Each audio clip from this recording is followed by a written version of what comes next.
Hi guys and girls, and welcome to another video. My name's Dave, again, for those of you who don't know. And in this video, I'll show you my basics on how I airbrush. I will point out, I'm no expert. If you want to find people who are fantastic at airbrushing, then there's many once again on YouTube. If you go onto my channel, then I actually have a playlist of War Games videos, and there's some of it on there. And feel free to look through. There's many people who do many different things, through terrain to model making to gaming and tactics, and there's a bit of anything for everyone, I think. There's Dungeons and Dragons sort of style, and Warhammer 40,000, everything. Anyway, this is how I do my airbrushing.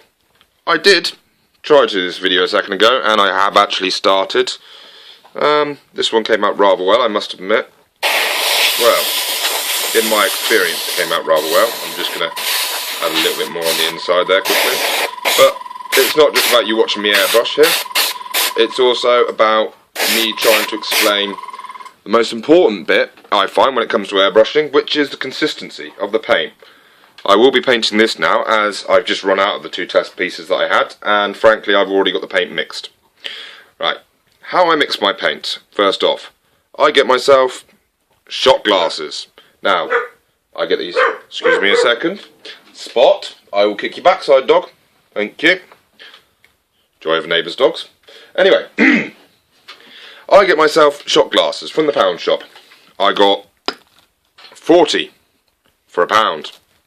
Bargain for me, as what I'll do is I'll use one. I put a little bit of water in the bottom, say up to about here or so. Then I add the paint in bit by bit. I'm using at the moment is the Citadel Foundation Calvin Brown. Apologies, I've already managed to get the paint over the front of it, but this is what I use. There are of course many other paints, however it's Citadels I have, and I haven't tried any others yet. Anyone recommends any, then please feel free to suggest them. Anyway, as I said, I'll put a little bit in the bottom of water. I'll put a bit of water in the bottom of the shot glass, then some paint, and I'll mix it up with a brush. I use the brush to get the paint out of the tub, because I find this to be the easiest method. Now of course there are other ways. You can get the pipettes, I believe it's called, where you squeeze them and squirt out a bit and such. That's good, but to be honest I find it wasteful, as of course after you've used it the one time it's quite difficult to get the paint back out. You're normally going to end up chucking it each time you mix your paints. With a brush, all you do, you get your paint, stick it in, big blob on it, like when you used to be a kid and you used to paint, you know what I mean? You're not the way you do your figures where you brush a bit off and all that so you've got fine coat. No, just blob it in there. Nice big bit on your brush. Slap it in there. Mix it in with the water. And the consistency you want, apparently, from other people, is milk. To be honest, for me, that's not really been any help. I mean, is that full fat milk, semi-skimmed, full skimmed? I don't know. But the best way that I heard it described was using a clear tub. Hence why I use my shot glasses. And the idea is, when you get it, you run it up the side. And obviously, my paint is already in the airbrush, but I should get a little bit out just to show you this. And what I find is, you want a nice consistency, so that when it goes on the side, it's not big and thick and hanging on, but it covers it and it stays there. It doesn't all run down. The best way I find of doing it is mixing your paint before you get your airbrush ready, wiping it on the side of your glass or whatever, and seeing how it is. Now, one lesson is, for me, you may find it different ways to do this and find it easier, but I like to get my glass, run a bit up the side, and as we can see, I hope, it's on there. I mean, you can just about see a bit of light through it and such, but not much. I normally like to try and get it to this consistency. Excuse me, I'll just move my light. It seems the dog has actually kicked it. There we go, that's better. This is the consistency I get it to. I'll show you on the outside here. I run it up, yeah? It's on there. It's not running down, although the bubble is in fact moving slowly down, but that's a bubble. And then I will leave it whilst I set on my airbrush. I'll come back and check it. And what you're looking for is a nice cover like this, not smear lines and all such. If you look at this one in here, then as you can see, it's not the most solid covering in the world and everything. what I do is I normally try to get to that level, then stick another blob of paint in just to be sure, because I find that my paint's normally too thin. Anyway, that's me. You might find it different. It's a trial and error for every person, really. Right, so we've now got to the stage of mixing it and everything.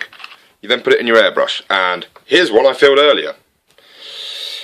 Yes, I won't say how many times I've attempted to do this video so far, but as you can see it's in there. One thing, I will try and show you this, let me just pick up the tablet, is it starts to separate. Can you see that? It's not just brown, it's brown and black. Let me show you the bit that someone spilt, me, and now that is the same colour as that cow from brown, but when you leave it a while it starts to separate. Now that's not what you want. So once you've got it all in there, give it another little mix just to make sure it's not all settled, and then wipe the brush off as I do. Excuse me, I will just throw it back in my water tub there, and I will set this back up so you can actually see what I'm doing. Okay, let me just tilt that a bit for you. Magic. Now, obviously, normally you primer the things that you paint first. You can actually buy airbrush primers and such, I've heard, but I must admit I don't have any. The only reason I'm doing this is just to show you how it comes out. Now, airbrushes have two ways. They have a down and they have a back. I'm trying not to spray everything here. The back is the bit that pulls the needle at this end backwards, so it's not just the air blowing out, but it also brings out the paint. Do not use old paints. I thought I'd cheat when I started, and that I would use my old paints until I got used to the right mixture and such. Bad idea. They'd gone slightly thick, and that was it. Just slightly. I thought that'd be okay. I spent over an hour cleaning out the tip, because if I undo this for you and try and show you, here is the tip. And now I don't know if you can quite see the difference there, but if I put my nail on the end there, there is a very fine needle that goes in it. Let me see. I tell you what, better contrast, white paper, and then there. That's the needle right there, and that's what happened when you pull this button back. The needle goes back, and as it's dribbling out right now, the paint comes out. That bit is an absolute pain to clean if you block it. So don't use old paints, don't use low quality paints. Use ones that you know are nice and thin, no lumps and such, hence also why we water them down. Now, I'm not saying that Citadel's the best, I don't know. It's just that Citadel's the one I use because that's what I had. Anyway, let's give this a go, shall we? Now, as you can see, it's coming across in really quite a decent amount. The idea is you don't want to go too hard, okay? If I show you as an example, now it doesn't look too bad, but if you look closely it has gone on a bit thick and it will start to run and it will leave streaks and such. You want to keep your airbrush a good distance away. I normally go for about 6 inches or so. Gently pull back on it until you're just getting the right amount. See? Just like that.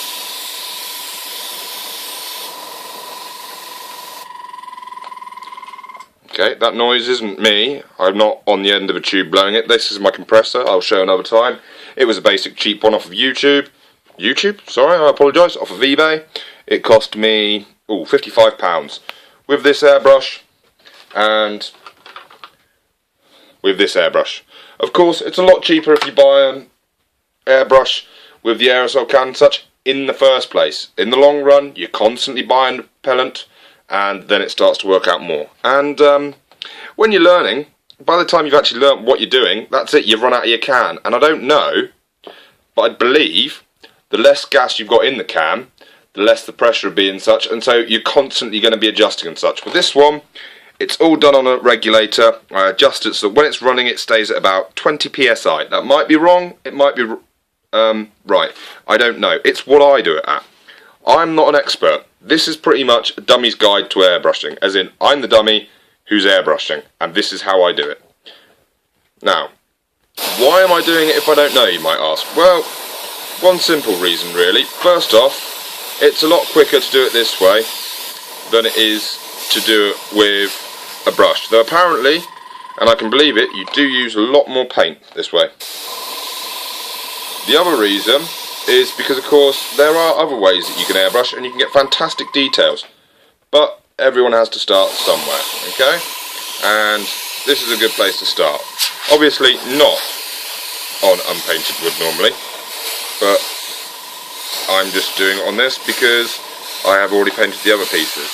One main advantage I find of an airbrush, let me just turn it off. Now, as we can see, I've not finished this. You can see the piece there that isn't painted. Hang on, my light is now too bright. There. We can see the bits that aren't painted. We can see the bits that are. Let me just put another layer on there for you. Airbrushing will take a couple of layers because the idea is you want to put it on nice and thin so that you don't put too much on until you get an even coat. Okay?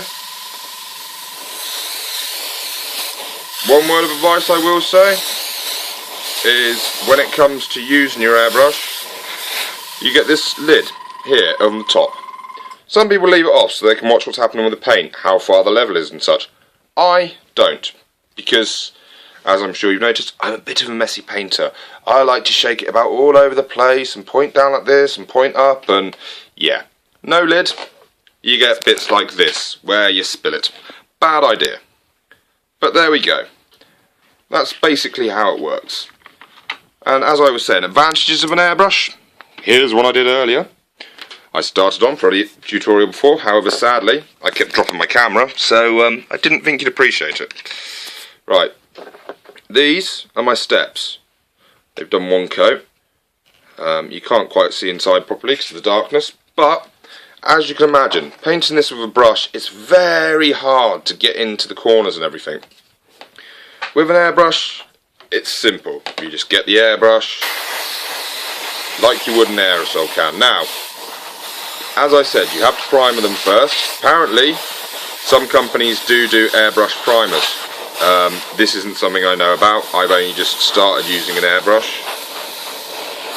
So, anyone knows about that, feel free to post a comment on the bottom and let the rest of us know.